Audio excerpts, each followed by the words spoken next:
मैं कथा में कहा करता हूं, भगवान का जो भक्त है ना, वो भयभीत नहीं होता। वो भावित हो सकता है, वो भावुक हो सकता है, भयभीत नहीं होता। सकृन मनः कृष्ण पदार विंदयोर निवेशितम तदगुण राग यैरिहि। जिसके मन की वृत्तियां गोविंद की आराधना करने में लगी हों, उसे भय नहीं होता, उसे चिंता नहीं होती, उसे विषाद नहीं होता। विषाद हो भी कैसा, हरि का दास और कभी ना हो उदास। अगर भगवान के दास हैं तो बंधु हमें उदास नहीं होना चाहिए। क्यों उदास हो, नैराश्य क्यों हो?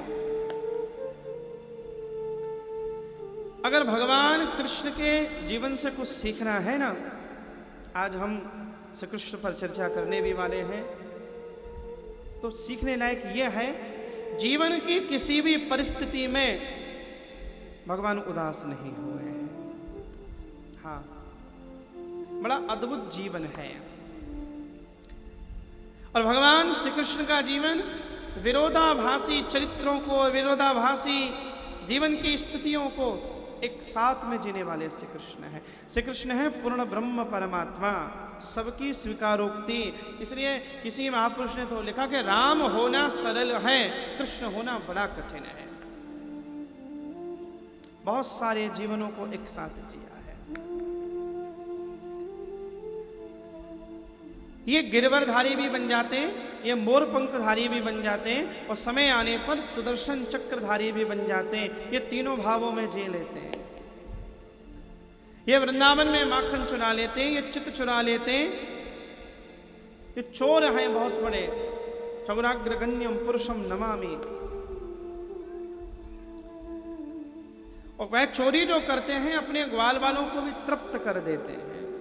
वो युद्ध भी कर लेते हैं, युद्ध में मैदान छोड़कर भी भाग लेते हैं। वो कभी कभी गीता भी सुना देते हैं, वो शंख भी बजा लेते हैं, वो बंसी भी बजा लेते हैं। उन्हें नाचना भी आता है, उन्हें गाना भी आता है, उन्हें हंसना भी आता है। कभी मैया यशोदा के विरह में रोना भी आता है, कभी देश की रक्षा के लिए मैया का त्याग करना भी आता है। बहुत सारे विरोधाभासी चरित्रों को अपने भीतर श्री कृष्ण ने जिया है। जीवन केवल एक तरीके से पूर्ण नहीं होता, जीवन को उसकी संपूर्णता में हमें स्वीकार करना होता है।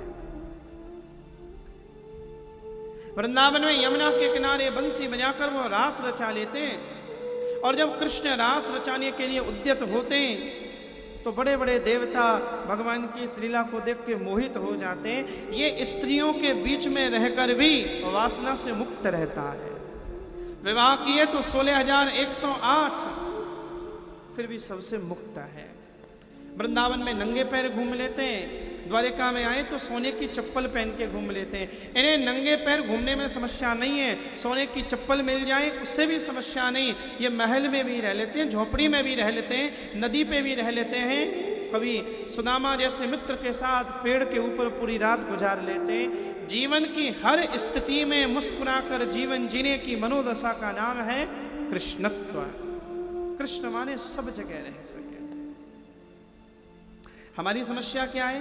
हमारी समस्या यह है कि हम परिस्थितियों से अपने आप को बांध के रखते हैं। कृष्ण है अनासक्त। ये भोगों में रहते हैं, भोग इनके भीतर नहीं रहते।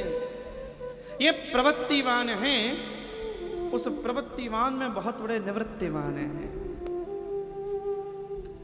द्वारिका बनाई तो सोने की द्वारिका बना दी। दुनिया का कोई व्यक्ति होता, अपने परिवार के लोगों को वह सोने की द्वारिका देकर चला गया होता। ये श्री कृष्ण हैं जिन्होंने किसी को द्वारिका नहीं दी, समुद्र में डुबो कर चले गए। ये वैराग्य है श्री कृष्ण का।